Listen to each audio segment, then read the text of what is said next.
అడవికి రారాజు, అడవి మృగం సింహం.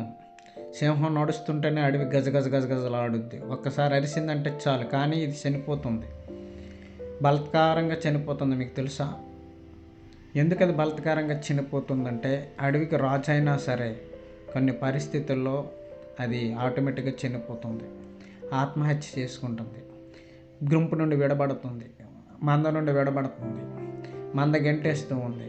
కానీ ఒక్కసారి అది అరిసిందంటే అడవి మొత్తం గజగజ గజగజలాడుద్ది. అటువంటి బలమైన సింహం. ఆ సింహానికి మాత్రం వేటాడే విషయంలోనూ మందను కాల్చే విషయంలోనూ గొప్ప బలం ఉంటుంది. కానీ వేటాడేది మాత్రం ఆడసింహాలే. ఆడసింహాలే వేటాడి మగసింహాలని గుంపుని పెంచుతాయి. కానీ ఆడసింహాలు, సింహం అడవికి రాజు అయిన ఆ గుంపుకు మాత్రం 3-4 ఉంటాయి. వేరే గుంపు నుండి సింహాలు వస్తే వేటలాడుకుంటే కొట్టుకుంటాయి. కానీ ఆడసింహాలకి, ఆ పిల్లలకి ప్రొడక్షన్ ఇచ్చేది మాత్రం ఈ సింహాలే. ఒక గుంపుకి 3-4 సింహాలు ఉంటాయి. అలాగే వేటాడి తెచ్చిన మాంసాలన్నీ ఆడసింహాలే. మగసింహాలు వాటిని తింటూ ఉంటాయి, పిల్లలు దాన్ని తింటూ ఉంటాయి. గుంపు అంతటికి బలము. అలాగే సింహాలు పిల్లలు 2 వారాలకి కళ్ళు తెరుచుకుంటాయి. ఆ 2 వారాల వరకు తల్లి సంరక్షణలోనే ఉంటాయి. ఆ తల్లికి మిగతా ఆడసింహాలన్నీ పోషణ తెచ్చిస్తూ ఉంటాయి. ఈ సింహం పిల్లలు 2 వారాల తర్వాత కళ్ళు తెరిచిన తర్వాత సింహం పిల్లలతో మెల్లగా బయటకు వస్తుంది.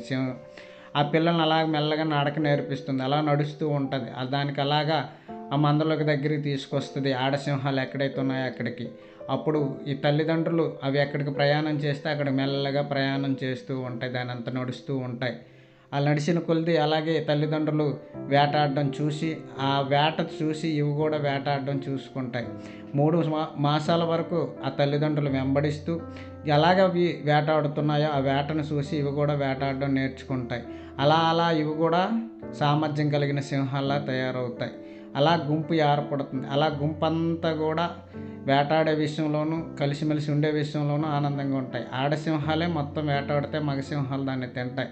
మందకి వితటి నుండి ఎటువంటి ఇబ్బందులు లేకుండా ఉండడానికే మగసింహాలు. అయితే సింహంకి కొంత ఏజ్ అయిన తర్వాత, ముసలితనం వచ్చిన తర్వాత మందని ప్రొడక్షన్ ఇవ్వలేదు కనుక మంద నుండి దాన్ని బయటికి గెంటి వేస్తాయి. ముసలయ్యాక అవి వేటాడలేవు, అలాగే ఆ మందని కాయలేవు, వేరే సింహాల నుండి దాడి నుండి పిల్లల్ని కాపాడలేవు కనుక మంద దాన్ని బయటకు గెంటేస్తూ ఉంది. అలాంటి సమయంలో ముసలయ్యేటప్పుడు సింహం వేటాడలేదు, అలాగే బక్క సిక్కిపోద్ది. 10-15 రోజుల వరకు తిండి లేకుండా అలాగ ఒకే దగ్గర పడిపోతుంది.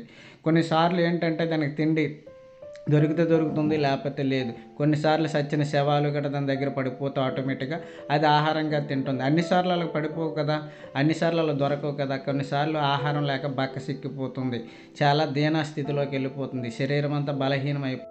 ఇక నేను బ్రతకడం వేస్ట్ అనుకొని ఒక గొయ్యి తీసుకొని ఆ గొయ్యిలోకి తానే వెళ్ళి పడిపోయి ఆత్మహత్య చేసుకుంటుంది. చూసారా ఎంత సింహం